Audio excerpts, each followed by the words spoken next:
Hello there, welcome back to Language Professoro, Literary Devices, and we're now looking at rhetorical questions. Pretty big word, right? What is a rhetorical question? A rhetorical question is another of our figures of speech, and as it says question, it takes the form of an interrogative sentence, right? Now you know our interrogative sentences are questions. The only difference between the interrogative sentence and the rhetorical question is that with the rhetorical question, you're not really looking for an answer. So it's like a question that is asked where there's no answer that is genuinely needed. Sometimes the answer is within the question itself. How do you form a rhetorical question? First of all, you have to think about the purpose of the rhetorical question and if it's meant to elicit thought, if it's meant to get the reader to examine something a little bit more carefully, then you form your question accordingly. First of all, you don't want to be able to answer it. The answer is obvious. Another thing that can happen with the rhetorical question is that it can be sarcastic. So the question, the answer is actually opposite to the question in terms of the unspoken answer is the opposite of the question, or the question itself is sarcastic and it's meant to get you to think, it's not really what I'm asking that I'm asking. What you want to also think about is that the purpose of the rhetorical question is sometimes, rather than telling you the answer or giving you an answer, it's to get you to think about what a possible answer could be. So you have some types of rhetorical questions now. Let me look at the functions quickly and then we go into the types, okay? So the function is to, as I have been saying, engage the audience by putting a question out there that they can provide an answer for themselves internally. It's also to emphasize something, and ultimately it's to evoke a reaction. Most rhetorical questions are based on these three functions.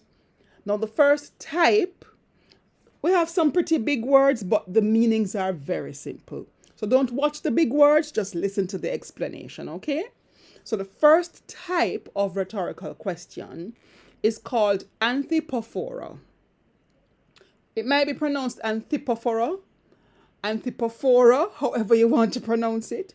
But this pretty much is the one where you ask your question, you're asking the question of yourself and you're answering it immediately. So for example, what was I thinking? I guess I was not. What was I going to do with this picture? I guess I was going to just put it aside. So you ask the question and you answer it immediately. Another one is hypophora. And this is another figure of speech where the question is raised and answered, similar to the antipophora.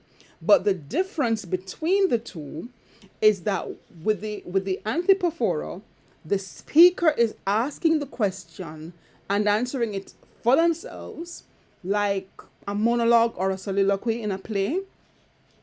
But the hypophora, it's asked to the reader or the listener, but it's answered by the writer or the speaker themselves.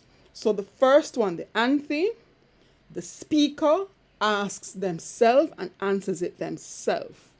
The hypo, the speaker asks the reader, another party, and then answers it themselves. Example, what is our role in causing global warming? That question is being asked of the listener or the audience. The speaker then answers it. The overuse of vehicles. Well, can we stop using our vehicles for transportation? No. So that's your hypophora. Then we have our epiplexis. And the epiplexis is you're admonishing or you're rebuking or you're correcting someone. And this is the typical one that we kind of know of in terms of if you think of like a parent-child relationship or, someone in authority correcting someone who is beneath them.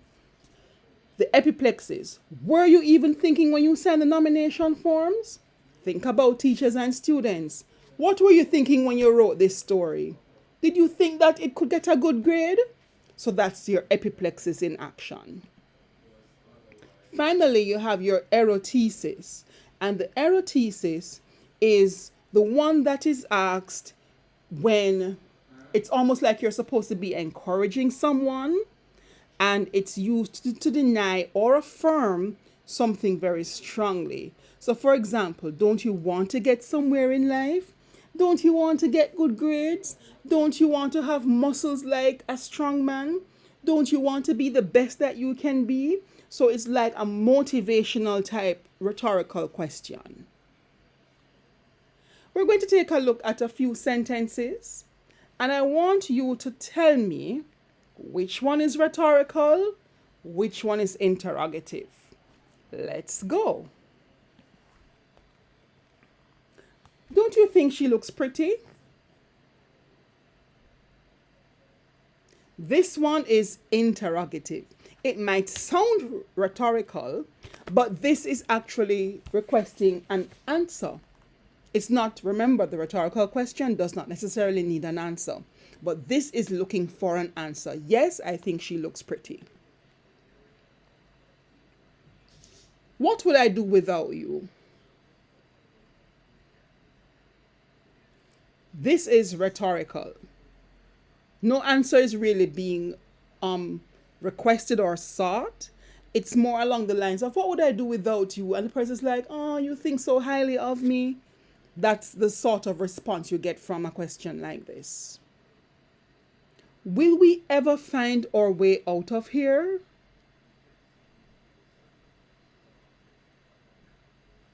This, although it looks interrogative, is actually rhetorical. Think about it in the sense of being in a maze or being in a space that is a bit confusing. Will we ever find our way out of here?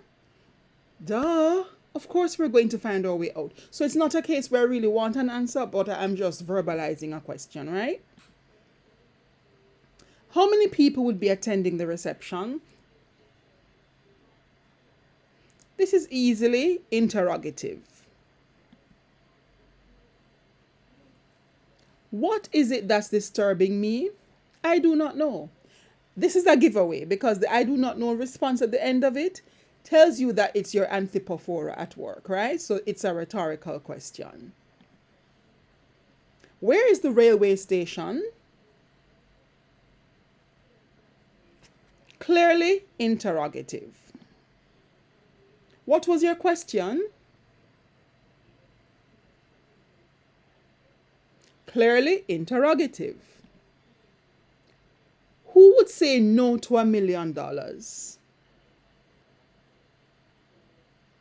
Rhetorical.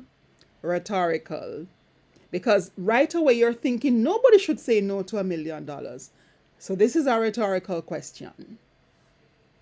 Have you ever thought about what could happen if this continues? Don't you want to live longer on this planet?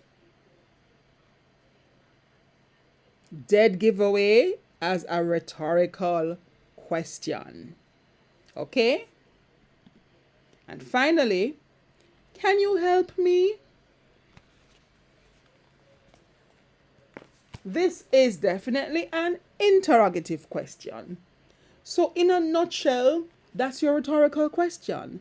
A question that is asked and it does not necessarily require a response, but you're really looking for some sort of reaction from the audience or from the listener. Happy reading!